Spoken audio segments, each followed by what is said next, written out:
we'll see how it all shapes up. We're ready for the green flag here in Lancaster. We sure are. The field is set 2 by 2. They rumble off turn number 4.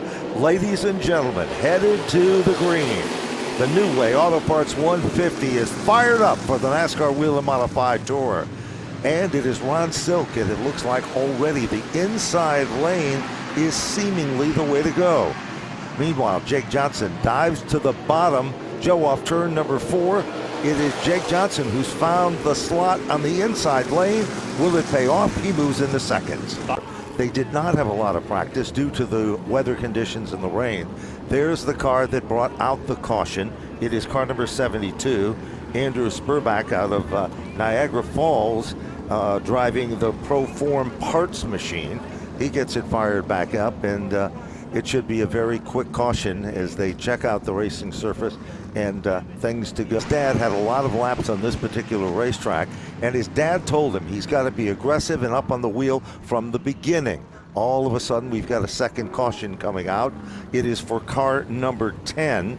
That, of course, is Bob Reese out of Elma, New York, the ironlisting.com machine. He'll pick up and get it fired back up as well. He is. Keep an eye on it. Green flag comes out as they come back out on the main straightaway. New Way Auto Parts back underway here at Lancaster Motorplex, and it's side by side for the top position. Ron Silk in the 16 car running the bottom. Justin Bonsignor up top. And here comes Austin Beers, setting sail, getting a little bit down off the inside lane of the racetrack, splashing in a little bit of mud and water up as he did it on the bottom lane, and he's going to pay the price for it. Not to their favor, 19, 22nd, 12 over the past couple of weeks. They wanted to get things turned around, and he's much better on the big tracks, and this is one of them. It certainly is, and he's showing that right now. Also, you will see as you look a little further back in the field, you're going to see a competitor that has moved forward already, Trevor Catalano, car number 22, trying to make its presence known. Melissa Fifield on the inside of the shot there, and all of a sudden it appears that car number 18, that of course is the Heggie machine, if it was off the pace for a moment, then gathered it back up. We're still under green. The story was pretty much the same for Emmerling as he tests his skills driving the truck circuit as well. Caution flag comes back out. It is for car number 72, Andrew Spurback. Day could be the day, and this is the track that it all could happen on. And a lot of it as a caution comes out here, 111 laps to go, the 4th of the evening here. And this time it looks like it's the 32 car in trouble for Tyler Ripkema. And what a heartbreak for that team is they were really looking forward to running this one here. They were strong last year. They certainly were. Bobby Santos sat behind the wheel of it, and several other top drivers in the competition. We've got another spin coming up, and it looks to be the 10 car again, which will be the 5th spin, and caution coming out for car number 10, which is Bob Reese. 0 car into the 3rd position. Single file is the story, but not for long. Here comes Austin Beers. He goes down underneath his neighbor, Matt Hirschman. Hirschman continues to guard the spot, but here comes Beers. Beers knows that he's got to take advantage of Hirschman here on these restarts, because Hirschman is known to be able to get out in front and open it up. So Beers aggressive to the bottom. He'll take over the race lead. These two battled for the victory here a year ago. The defending race winner now, Austin Beers, out in front here in Lancaster. For Jake Johnson, they are almost 3 wide as Patrick Emmerling made the move, trying to get around this lapped automobile. They touch. Car 10 goes around and almost gets clipped by Ron Silk. Well, that's one way to get around a lapped automobile. Contact between Patrick Emmerling and Bob Reese sends Reese spinning, the 3rd caution of the night that he has been involved. Ready for the action to kick off once again.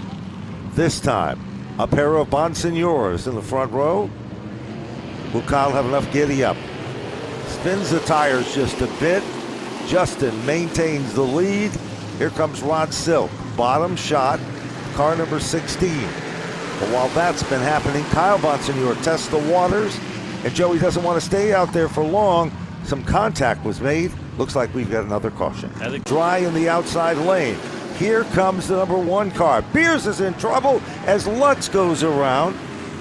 And that, of course, the number 14 car, Jacob Lutz, who was giving it his all. And all of a sudden, The situation happens, and it is a tough one. Right, here's another look at it.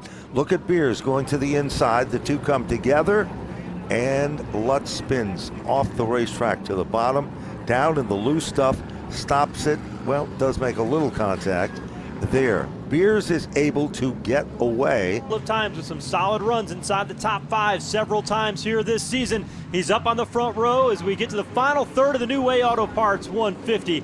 Austin Beers on the bottom, the defending race winner, will fire first. Green flag is out. We're back underway. Bottom of turn number 1. Beers is still in command.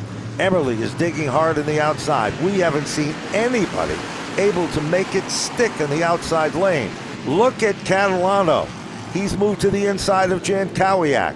Catalano has moved in, taken over the 4th position. It is Bonsignor working his magic to the inside. He'll pick up the spot. Who's there with him? Here comes the 16. Oh, they make contact. 16 and the 00. Contact is made. Caution comes back out. Jankowiak. All of a sudden, the Jankowiak machine. Here's another look at it. Silk dives to the bottom. Jankowiak is there. Just a minor touch. And Jankowiak ends up spinning.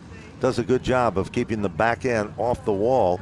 No real damage done there. Second, Emmerling's now got his hands full. It is Craig Lutz right behind him. Trouble. Meanwhile, trouble behind him. Jake Johnson goes up the racetrack. Damage on the right front for Kyle Bonsignor as well. The right front is down. The caution flag is out here. 33 laps from the finish. It'll go down as the 10th caution of the day. We talked a moment ago, Ben, about the minor spins. Well, for Kyle Bonsignor, this is going to be nothing but minor. The left front is pushed in. Right front is wobbling on that 22, and a good run for him has gone sour here as we near the finish. And here's a look at it again. You're looking a little bit in front of it. Now watch what happens there. Jake Johnson makes contact with Bonsignor. Kyle Bonsignor tries to avoid all of this. Now watch what happens here. Jake Johnson pulls down, did not make direct contact, and he just drives away. And go after the race leader. Catalano was able to do that, and now he sets sail and tries to track down Austin Beers. Meanwhile, behind them, contact Lutz. Gets contact from behind. Trevor Catalano into him. They're side by side deeper in the field as they try to battle just outside the top 5. 4 cars contending in a pack like a swarm of bees. Wow. Back up front, Bonsignor continuing to work over Patrick Emmerling. Emmerling comes off the turn like a rocket, though. And now it appears we are back under yellow. And this time, the caution. 56 of yes. Trevor Catalano. Last we saw him on screen, he was battling with Ron Silk. Biggest threat at this point in the race to Austin Beers and his opportunity to win. We saw how fast Bonsignor was, and he's got newer tires as a 16 of Ron Silk has gone around in turn 3. Ron Silk goes around. Seldom do you see this situation take place. It'll be 1 to go, though, for the race leader off turn 4. Austin Beers looks in the rearview mirror, and all of a sudden, here is that one car right behind him. Patrick Emmerling is in the mix. Final time around for Austin Beers. No question about it. Austin Beers looks to make it 2 in a row here at Lancaster. He'll rumble off turn number 4, work his way back to the line. Patrick Emmerling runs at his tire tracks. Austin Beers has done it. Back-to-back victories here at Lancaster. He will go into the record books as the big winner.